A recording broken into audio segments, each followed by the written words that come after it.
Welcome back my dear students. आइए इस video में हम शैल और शुड का इस्तेमाल करते हैं।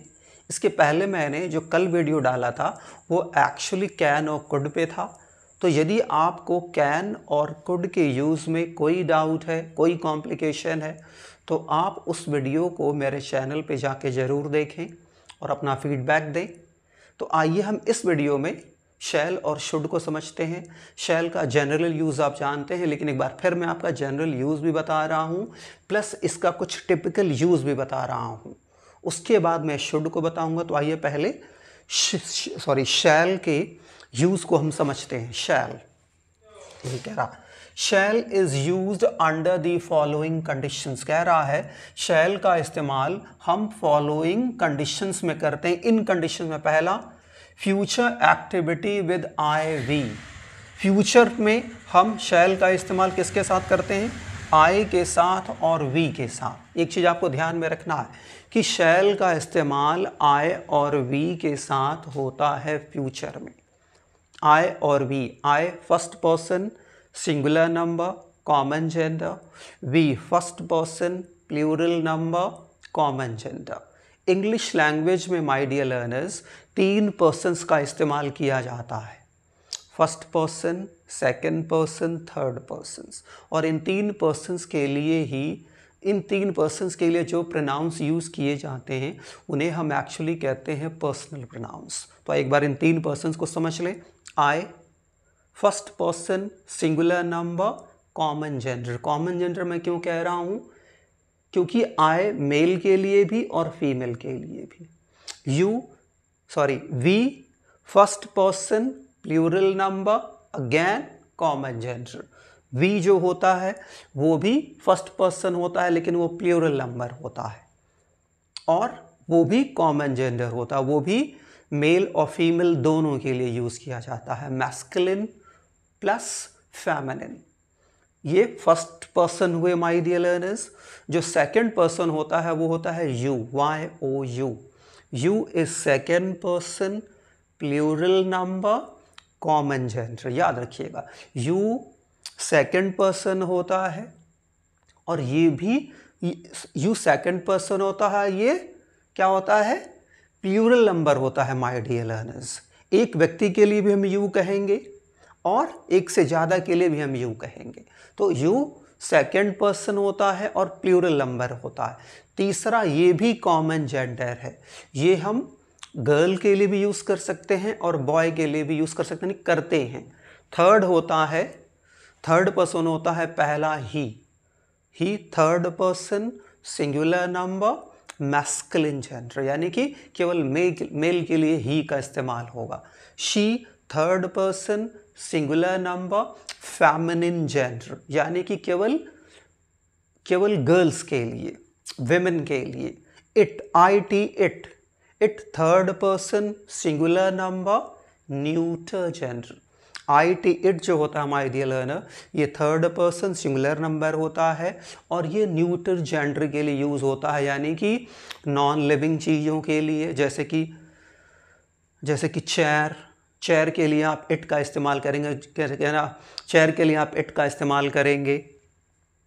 प्लस और सारी नॉन लिविंग थिंग्स के लिए इट का इस्तेमाल, प्लस एनिमल्स के लिए भी याद रखिएगा माय डियर लर्नर्स, इट का ही इस्तेमाल करते हैं।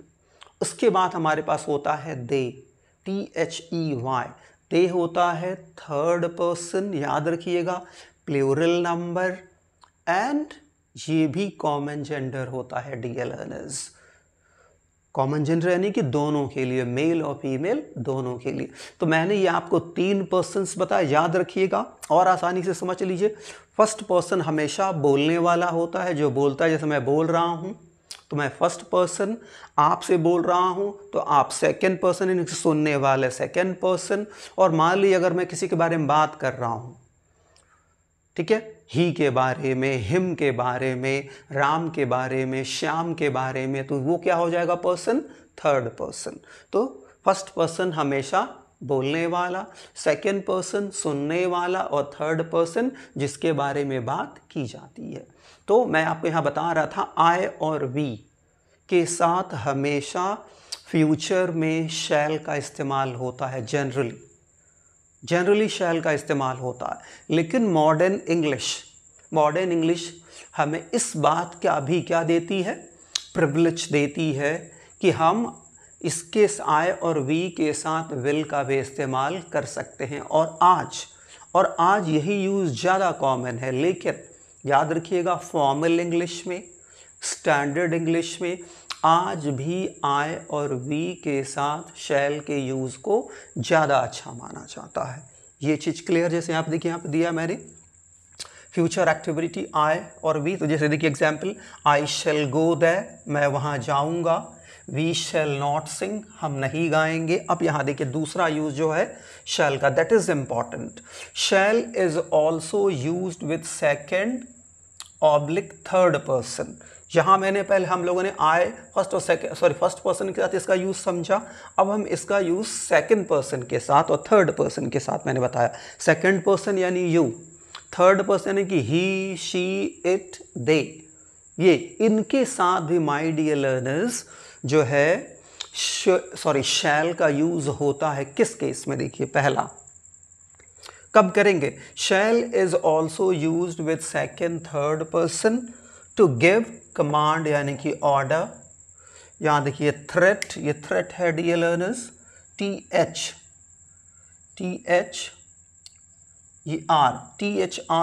थ्रेट यानी कि धमकी, प्रॉमिस यानी कि प्रॉमिस आप समझते हैं, ETC। तो जब हम शैल का इस्तेमाल सेकेंड और थर्ड पर्सन के साथ करते हैं फ्यूचर में, याद रखिएगा, तो हमेशा ऑर्डर यानी कमांड यानी ऑर्डर यानी आज्ञा, दूसरा थ्रेट या वार्निंग, धमकाना या चेतावनी देने के सेंस में, तीसरा प्रॉमिस। तो जब हमें किसी को ऑर्डर देना होगा, जब ऑर्डर दिया जा रहा होगा, किसी को धमकाया जा रहा होगा, कोई प्रॉमिस की जा रही होगी, तो ऐसे केसेस में शैल का इस्तेमाल सेकंड और थर्ड पर्सन के साथ भी होता है। जैसे यहाँ देखिए example, you shall take him to hospital, तुम उसे अस्पताल ले जाओगे। आवाज़ से आपको समझना है हिंदी में कि तुम उसे अस्पताल ले जाओगे, मीन्स यू को ऑर्डर दिया जा रहा है। यू को ऑर्डर दिया जा रहा है कि यू ही लेके जाएगा। जैसे मैंने कहा you shall Singh this song, मैंने कहा you shall Singh this song, कि ये गाना तुम गाओगे, कोई और नहीं गाएगा। अगला देखिए एग्जाम्पल, ही विल, यहां मैंने विल लगाया है, दैट इज नॉट करेक्ट। ये देखिए, ही शैल कह रहा है ही शैल किल यू, थ्रेट, वार्निंग, कह रहा वह तुम्हारी हत्या करेगा, यानी कि धमकी दी जा रही, वार्निंग दी जा रही है या धमकी। ही शैल किल यू, वह तुम्हारी हत्या करेगा, धमकाया जा रहा उसे या चेतावनी दी जा रही। अगला देखिए लास्ट, इसका जो यूज है ये है डियर लर्नर एस। तो you shall not be betrayed by me, promise। देखा रखी, you shall not be betrayed का मतलब होता है cheated। कह रहा है you shall not be betrayed, मतलब तुम्हें धोखा नहीं दिया जाएगा मेरे द्वारा। मतलब ये मैं तुम्हें प्रॉमिस दे रहा हूं कि मैं तुम्हें धोखा नहीं दूंगा। तो कह रहा you shall not be betrayed, तुम्हें धोखा नहीं दिया जाएगा मेरे द्वारा। तो माय डियर लर्नर्स याद रखिएगा, जब भी ऑर्डर या कमांड, थ्रेट, धमकी या वार्निंग यानी चेतावनी, प्रॉमिस किया जा रहा हो, ये सेंस दिया जा रहा हो या सेंटेंस में ये सेंस आ रहा है, तो हम सेकंड और थर्ड पर्सन के साथ भी फ्यूचर में शैल का इस्तेमाल करते हैं। तो माय डियर लर्नर, ये कुछ इम्पॉर्टेंट यूज़ आपको मैंने बताया शैल का। अब आइए हम किसका यूज़ देखते हैं, अब हम यूज़ देखते हैं शुड का। पहले मुझे ये इरेज कर लेने दीजिए. Let me finish this.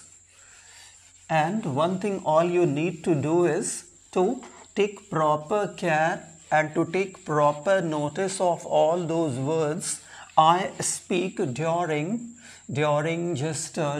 instructing you or during teaching you. Why? Because my words, what I speak is more important than what I write. That is very, very important for you to understand. एक चीज़ आपको बहुत ज़रूरी से समझना है कि जो मैं लिखता हूँ उससे ज़्यादा इम्पॉर्टेंट जो मैं बोलता हूँ वो होता है, इसलिए आपको ज़्यादा ध्यान से माय डियर लर्नर्स सुनना है. तो आइए अब हम शुड का इस्तेमाल देखते हैं. शुड, पहले तो देखिए शुड का इस्तेमाल. Should is used under the following, following, under the following conditions, DITIONS. Sorry, पहले देखिए शुड का इस्तेमाल किसके लिए करते हैं? Advise, ADVICE, advice. पहला एडवाइस के लिए करते हैं शुड का इस्तेमाल. दूसरा ड्यूटी रिलेटेड ऑब्लिगेशंस को देने के लिए हम शुड का इस्तेमाल करते हैं. तीसरा ऑब्लिगेशन,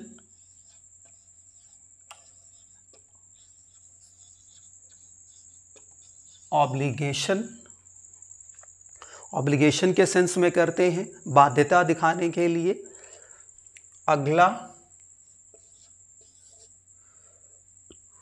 अगला इसका इस्तेमाल हम माय डियर लर्नर्स एक तरह से कह सकते हैं स्कोल्डिंग के सेंस में करते हैं. स्कोल्डिंग, ये आई है माय डियर लर्नर्स, आई. स्कोल्डिंग के सेंस में करते हैं. स्कोल्डिंग का मतलब डांटने के. Scolding in conditional, CONDITIONAL, conditional sentence में करते हैं my dear learner. Conditional sentence में. तो देखिए ये कुछ इंपॉर्टेंट यूज है शुड के. पहले समझ लिए क्या? पहला एडवाइस देने के लिए, दूसरा ड्यूटी से रिलेटेड कुछ चीज़ें बताने के लिए, सलाह देने के लिए, फिर ऑब्लिगेशन, बाध्यता, स्कोल्डिंग इन कंडीशनल सेंटेंस. और जब किसी को हल्की फुल्की डांट फटकार देनी होती है तो उस केस में हम शुड का इस्तेमाल करते हैं किसमें? कंडीशनल सेंटेंस पे. तो एक बार स्ट्रक्चर, सेंटेंस का स्ट्रक्चर देख लेते हैं. सेंटेंस का स्ट्रक्चर क्या ऐसा होगा? सेंटेंस स्ट्रक्चर ये देख लीजिए आप. सबसे पहले क्या करेंगे? यहां देखिए सब्जेक्ट रखेंगे प्लस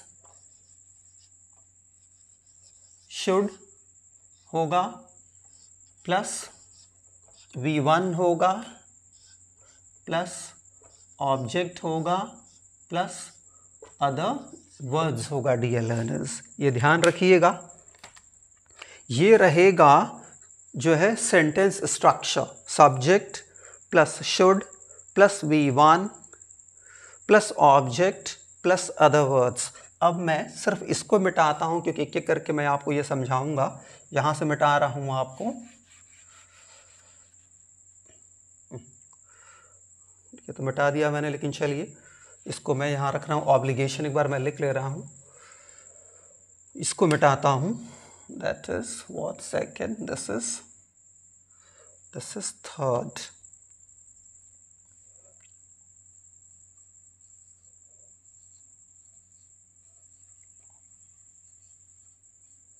ये ऑब्लिगेशन है, इसको मैं मिटाता हूँ.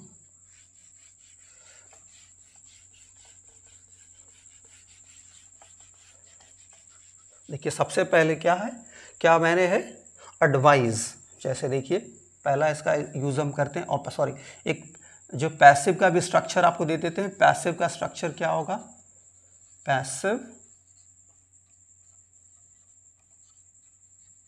पैसिव स्ट्रक्चर क्या होगा देख लीजिए, सब्जेक्ट प्लस वही शुड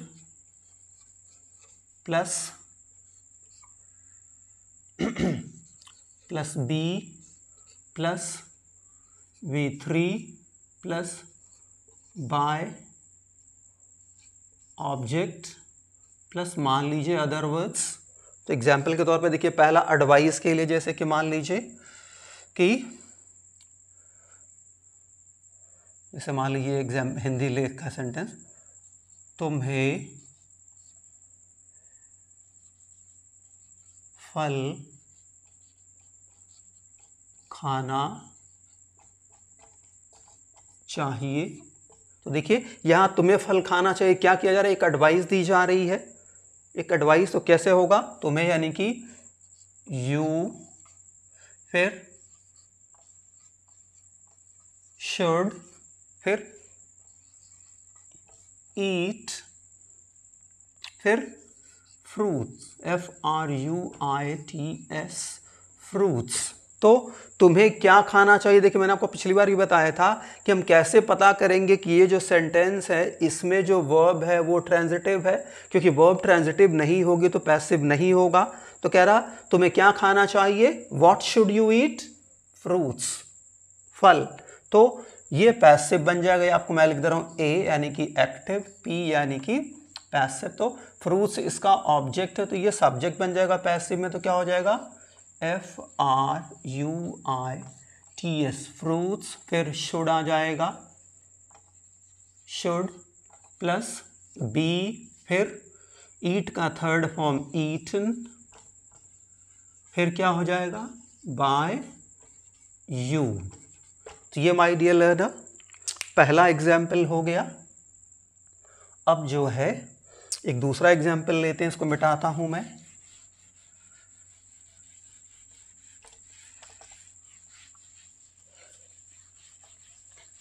अब देखिए अगला क्या है? ड्यूटी। देखिए जैसे कि इसको ले लेते हैं, हमें अपने माता पिता की सेवा करनी चाहिए।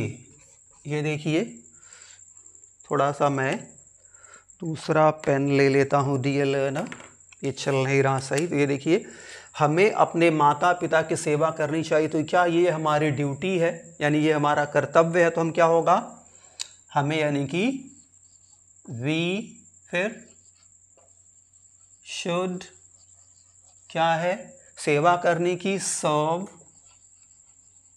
SERV, we should serve our parents, PARENTS, full stop. तो हमें किसकी सेवा करनी चाहिए? अपने पेरेंट्स की। तो ये ऑब्जेक्ट बन जाएगा, ये एक्टिव, ये पैसिव। तो क्या हो जाएगा? PARENTS, parents. शुड बी क्या है? सर्व का third form served by us. इस तरह से हो जाएगा माय डियर लर्नर। तो यहां हमने ड्यूटी का समझ लिया।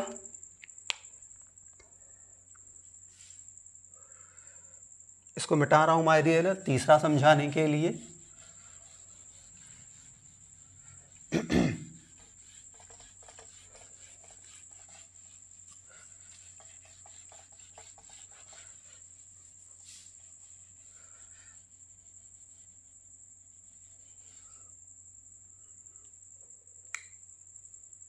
ऑब्लिगेशन में देख लीजिए,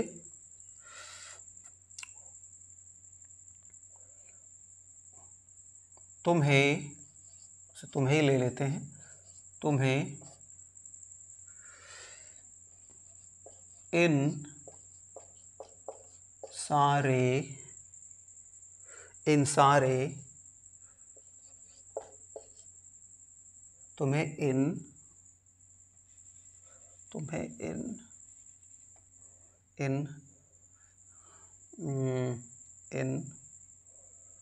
गरीब लोगों की मदद नहीं होना चाहिए, ले सकते हैं, जरूर करनी चाहिए। जैसे कह दिया कि तुम्हें इन सारे गरीब लोगों की मदद जरूर करनी चाहिए, तो क्या हो जाएगा, you should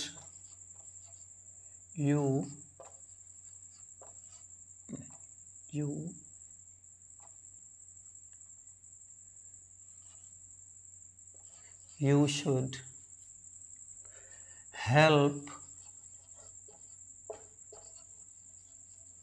these poor people। तो है you should help these poor people. यहाँ माय डियर लर्नर्स आप मस्ट का भी यूज़ कर सकते हैं, ऑट का भी यूज़ कर सकते हैं। मस्ट और ऑट टू का यूज़ मैं आगे बताऊंगा आपको, लेकिन यहाँ इस सेंटेंस में ज़्यादा अच्छा यूज़ होगा मस्ट और ऑट टू का। लेकिन यहाँ मैं अभी आपको पहले शुड का बता रहा हूँ। तो ये तुम्हें किन की सहायता करनी चाहिए, इन गरीब लोगों की। तो ये ऑब्जेक्ट बन जाएगा किसमें, पैसिव में। तो क्या हो जाएगा, दीज क्या है, पुअर पीपल शुड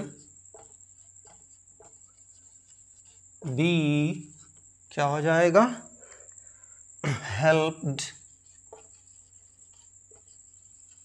क्या, बाय यू। तो ये हो गया माय डियर लर्नर्स किसमें, ऑब्लिगेशन के सेंस में। एक हम लोग देख लेते हैं स्कोल्डिंग किस तरह से।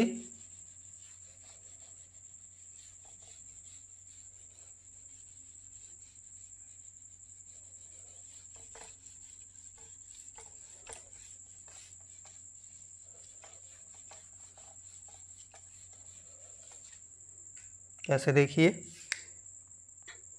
आप सीधे मैं इंग्लिश में लिख रहा हूँ, उसको मैं हिंदी में आपको बताऊंगा। जैसे कि इफ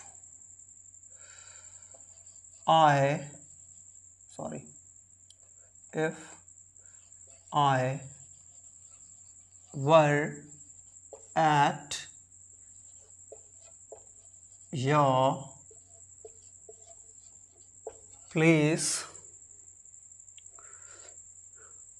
comma, I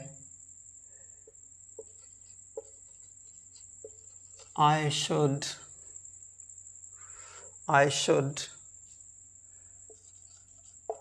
hit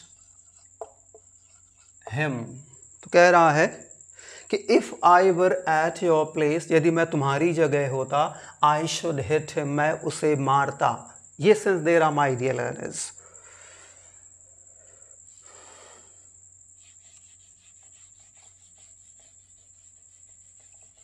तो ये माय डियर लर्नर्स जो है कुछ इस्तेमाल था शुड का। मुझे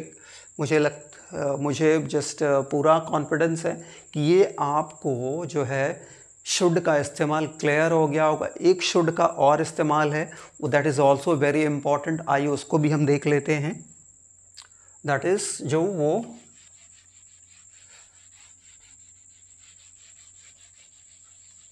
एक्चुअली कम स्टूडेंट्स जो है जानते हैं, और जनरली टीचर्स भी आपको कम बताते हैं। तो उसको हम सबसे पहले समझ लेते हैं, जो कि वो बहुत इम्पॉर्टेंट है। Because most of the teachers do not tell you just about the use of that sentence. उस सेंटेंस के यूज़ को आपको टीचर्स एक्चुअली कम बताते हैं। तो उसको हम एक बार देख लेते हैं। इसमें क्या होता है, शुड ये पेन नहीं चल रहा है सही, बेटर दिस इज यूज्ड। देखिए शुड होता है प्लस इसमें होता है, sorry, should plus have plus V3, ये होता है DLN इसका इस्तेमाल। शुड प्लस V3 किस में होता है, याद रखिएगा, एक्टिव में, ठीक है, और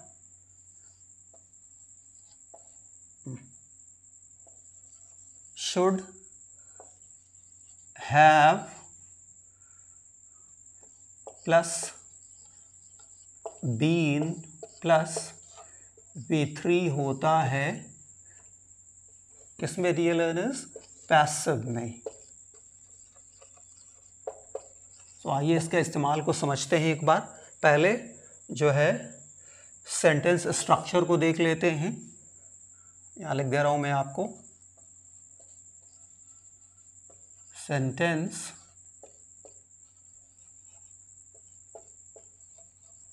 ये यू है dear learners, sentence structure STRUCTURE, sentence structure देख लेते हैं, आप देख लीजिए। इसमें क्या आएगा, सब्जेक्ट आएगा plus should plus have plus V3 plus short में कर देते हैं अदर वर्ड्स। ये एक्टिव का है डियर लर्नर्स, यहाँ आप लिख सकते हैं ए। पैसिव का देखिए क्या होगा, subject plus should plus have plus been plus V3 plus short में अदर वर्ड्स। अब एग्जाम्पल के तौर पे देखते हैं, तुम्हें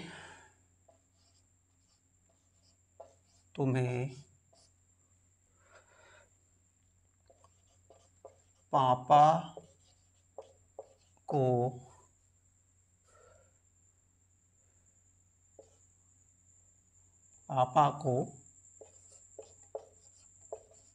डॉक्टर के पास ले जाना चाहिए था। मतलब ये पास्ट की बात है माय डियर लर्नर्स, पास्ट में जिस काम को हमें करना चाहिए था हमने नहीं किया, जो काम करना चाहिए था हमने नहीं किया, ऐसे काम को दिखाने के लिए हम क्या करते हैं, subject plus should plus have plus V3, और पैसिव में subject plus have plus should plus have plus been plus V3 का इस्तेमाल करते हैं। तो देखिए जैसे कैसे बनाएंगे, पहले एक्टिव देखते हैं कि तुम्हें पापा को डॉक्टर के पास ले जाना चाहिए था, तो एक्टिव क्या होगा, देखिए सॉरी, एक्टिव तो होगा यू, फिर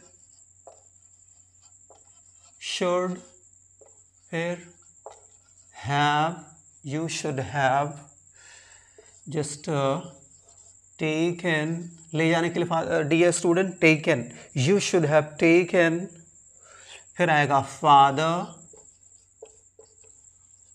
टू द, सॉरी यहाँ टू द डॉक्टर,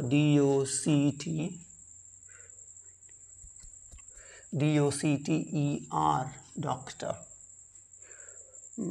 DOCTOR या DOCTER, DOCTOR डियर लर्नर, इसको सही कर लीजिएगा, DOCTOR। तो कह रहा है तुम्हें पापा को डॉक्टर के पास ले जाना चाहिए था, तो देखिए you should have taken father to the doctor, यानी ले जाना चाहिए तो तुम ले नहीं गए, तो you should have taken father to the doctor. किसको डॉक्टर के पास ले जाना चाहिए था? पापा। तो पापा पैसिव का सब्जेक्ट बन जाएंगे, तो क्या हो जाएगा? फादर, फिर शुड, फिर हैव, फिर बीन टेकन, क्या हो जाएगा? टू द डॉक्टर बाय, क्या हो जाएगा? यू। इस तरह से हो जाएगा डियर लर्नर। याद रखिएगा ये रूल डियर लर्नर बहुत इंपॉर्टेंट है, सो इसे याद रखिएगा, दैट इज़ वेरी इंपॉर्टेंट। और इसको अपने सेंटेंसेस में बोलने के दौरान और लिखने के दौरान इसको बार बार यूज़ करिए। एक और इसका नेगेटिव भी देख लेते हैं डियर लर्नर। यहाँ से मैं मिटा रहा हूँ आपको नेगेटिव दिखाने के लिए।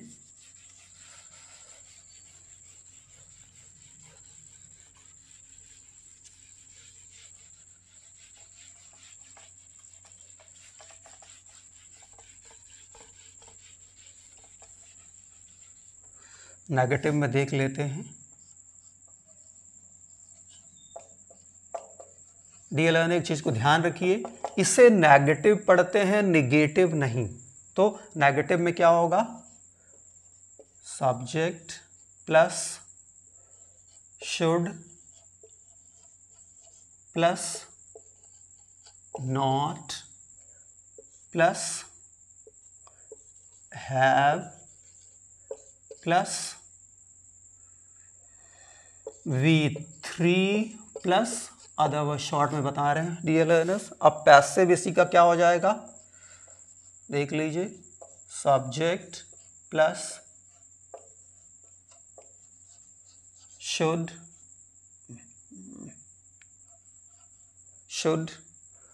Plus not plus have plus been plus V3 plus other words. Example के तौर पे देख लेते हैं।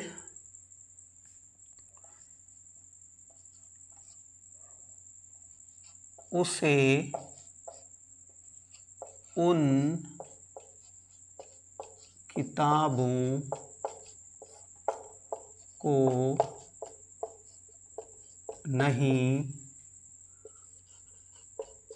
फाड़ना चाहिए था। तो क्या हो जाएगा?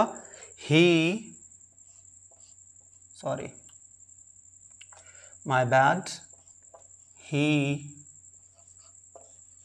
should not have torn, T-O-R-N, torn those books। Dear learners, फाड़ने की इंग्लिश होती है टेयर, T-E-A-R। याद रखिएगा, फाड़ने की इंग्लिश होती है T-E-A-R, टेयर जिसे पढ़ते हैं। और T-E-A-R टेयर को टीयर भी पढ़ते हैं।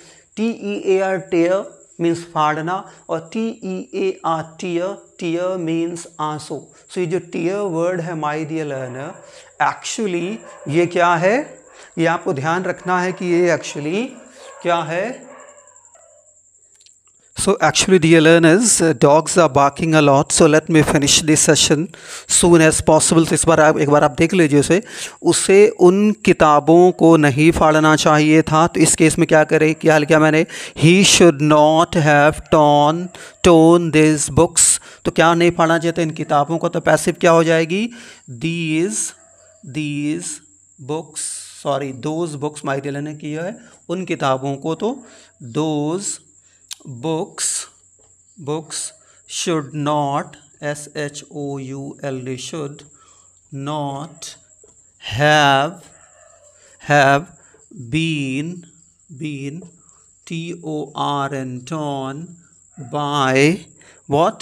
him। ये इस तरह से हो जाएगा माय डियर लर्नर्स। तो माय डियर लर्नर्स, आपको इस यूज़ को बहुत ही ध्यान से समझना है। Why? Because this use is my dear learner very